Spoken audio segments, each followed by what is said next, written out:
Assalamualaikum warahmatullahi wabarakatuh. Salam sejahtera untuk kita semua. Yang terhormat Bapak Nur Irwansyah selaku dosen pengampu mata kuliah menyimak, berbicara, dan teman-teman yang kami banggakan. Perkenalkan, kami dari kelompok 11 dari kelas R2E yang beranggotakan sebagai berikut. Adinda Putri Adisti, Muhammad Farhan Syahrul Ramadan, dan Muhammad Idris. Di video kali ini, kami akan mempresentasikan materi tentang lafal dan nada dalam berbicara. Pengertian berbicara. Menurut Kamus Besar Bahasa Indonesia, tertulis berbicara adalah berkata, bercakap, berbahasa, atau melahirkan pendapat, atau dengan perkataan, tulisan, dan sebagainya, atau berunding. Berbicara adalah bentuk komunikasi verbal yang dilakukan oleh manusia dalam rangka pengungkapan gagasan atau ide yang telah disusun dalam pikiran. Kegiatan berbicara dalam kehidupan sehari-hari merupakan kebutuhan manusia sebagai makhluk sosial, karena setiap manusia tentunya selalu melakukan hubungan komunikasi dengan orang lain. Berbicara secara umum dapat diartikan suatu penyampaian maksud, ide, pikiran, isi hati seseorang kepada orang lain menggunakan bahasa lisan sehingga maksud tersebut dapat dipahami orang lain. Selanjutnya ada hakikat berbicara. Berbicara pada hakikatnya merupakan proses komunikasi karena terjadi pemindahan pesan dari suatu sumber ke tempat yang lainnya. Saat berbicara memanfaatkan beberapa faktor seperti yang diungkapkan Zamzani dan Haryadi tahun 1996 halaman 54, bahwa berbicara memerlukan faktor fisik, psikologis, semantik, dan linguistik. Faktor fisik yang dimanfaatkan orang saat berbicara adalah alat ucap untuk menghasilkan bunyi bahasa. Selain itu, fisik lain yang dimanfaatkan saat berbicara adalah tangan, kepala, dan roman muka. Faktor psikologis yang dimanfaatkan salah satunya stabilitas emosi yang berpengaruh pada kualitas suara yang dihasilkan dan juga keruntutan bahasa pembicaraan. Faktor semantik 12 berhubungan dengan makna, sedangkan faktor linguistik berhubungan dengan struktur bahasa. Menurut Tarigan tahun 1985 menyebutkan bahwa berbicara adalah kemampuan mengucapkan bunyi-bunyi artikulasi atau kata-kata untuk mengekspresikan, menyatakan, serta menyampaikan pikiran, gagasan, dan perasaan. Menurut Nuraini tahun 2002 halaman 25, berbicara adalah proses penyampaian informasi dari pembicara kepada pendengar dengan tujuan terjadinya 10 perubahan pengetahuan sikap dan keterampilan pendengar sebagai akibat dari informasi yang diterimanya. Tips dalam berbicara agar komunikasi berjalan efektif. Yang pertama itu ada variasi intonasi. Berbicara dengan nada yang monoton akan membuat lawan bicara bingung apakah yang kita bicarakan itu adalah pernyataan atau pertanyaan. Karena itu, kita harus bisa variasikan intonasi tinggi atau rendahnya tergantung situasi. Intonasi tinggi digunakan saat sedang mengajukan pertanyaan, dan intonasi rendah digunakan saat memberikan pernyataan. Dan perlu diingat, jangan terus berbicara menggunakan intonasi tinggi dan juga jangan terus berbicara menggunakan intonasi rendah agar tak membingungkan lawan bicara. Yang kedua ada berbicara pelan-pelan. Untuk bisa mengatur nada bicara, maka kita perlu berbicara pelan-pelan. Jangan terburu-buru. Berbicara terlalu terburu-buru biasanya juga akan meninggikan nada suara dan membuat kita jadi terkesan agresif. Namun, jangan terlalu pelan. Berbicara tidak terlalu cepat membuat lawan bicara bisa menangkap apa yang kita maksud. Kita juga bisa tahu apa yang kita bicarakan. Terkadang ada orang yang terlalu cepat dalam berbicara sampai dia sendiri tak tahu apa yang dia bicarakan. Yang ketiga ada atur napas saat berbicara.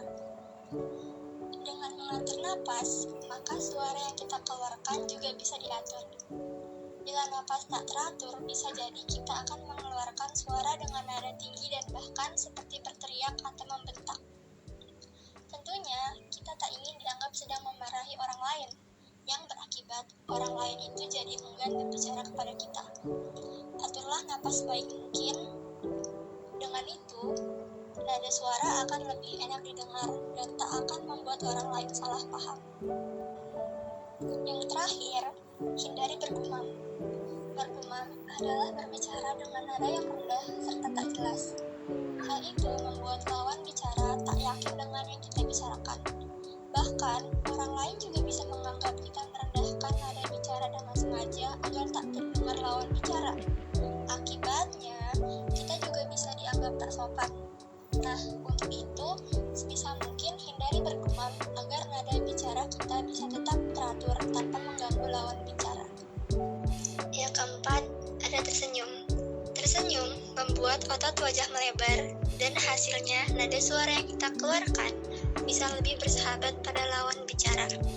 Selain itu, tersenyum juga bisa membuat lawan bicara nyaman berbicara dengan kita.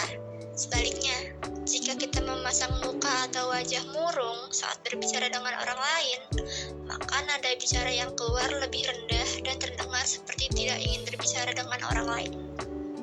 Nah, berbicara itu ada jenis-jenisnya. Yang pertama itu ada berbicara di muka umum atau public speaking yang mencakup 4 jenis, yaitu berbicara dalam situasi yang bersifat memberitahukan atau melaporkan yang bersifat informatif.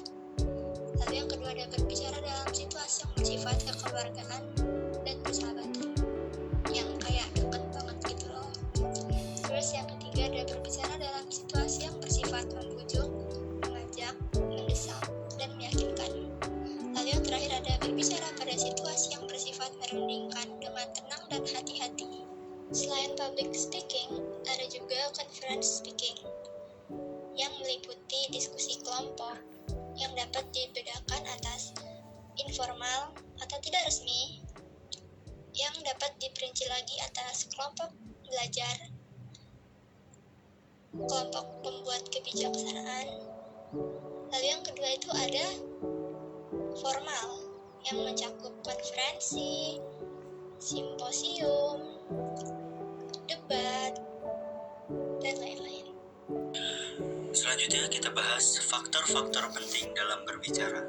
Untuk menjadi pembicara yang baik, seseorang selain harus memberikan kesan bahwa ia menguasai masalah yang dibicarakan, juga harus memperhatikan keberanian dan kegairahan. Selain itu, pembicara juga harus berbicara dengan tepat dan jelas. Berkaitan dengan hal ini, Arsjad tahun 1988 halaman 609 serta Arsjad dan Mukti tahun 1988 halaman 18 mengemukakan untuk keefektifan berbicaranya yaitu faktor kebahasaan dan non-kebahasaan. Faktor kebahasaan yaitu aspek-aspek yang berkaitan dengan masalah bahasa yang seharusnya dipenuhi ketika seseorang menjadi pembicara. Sedangkan faktor non-kebahasaan yaitu aspek-aspek yang menentukan keberhasilan seseorang dalam berbicara yang tidak ada kaitannya dengan masalah bahasa. Faktor kebahasaan terdiri atas ketepatan pengucapan atau lafal, penempatan tekanan, nada, sendi dan durasi atau intonasi, pilihan kata atau diksi, dan pemakaian kalimat. Sementara itu, faktor non-kebahasaan terdiri atas sikap yang tenang, wajar dan tidak kaku, pandangan atau penguasaan medan, kesediaan menghargai pendapat orang lain, gerak-gerik dan mimik, kenyaringan suara, kelancaran, relevansi atau penalaran dan penguasaan topik. Di pengertian lafal dan nada, lafal adalah cara seseorang atau sekelompok orang dalam suatu masyarakat bahasa mengucapkan bunyi bahasa. Suatu kata dapat diucapkan secara berbeda-beda oleh beberapa orang atau kelompok orang, tergantung dari latar belakang mereka, tempat tinggal mereka, pendidikan mereka, dan lain-lain. Setiap suku kata dilafalkan berdasarkan satuan suara atau font. Contoh lafal: saya izin tidak sekolah selama 2 hari. Kata izin pada kalimat kalimat tersebut sering dilafalkan izin. Pengertian nada adalah tinggi rendahnya suara ketika kita mengucapkan kata dalam suatu kalimat. Jika seseorang dalam keadaan bersedih, maka orang tersebut akan berbicara dengan nada yang rendah.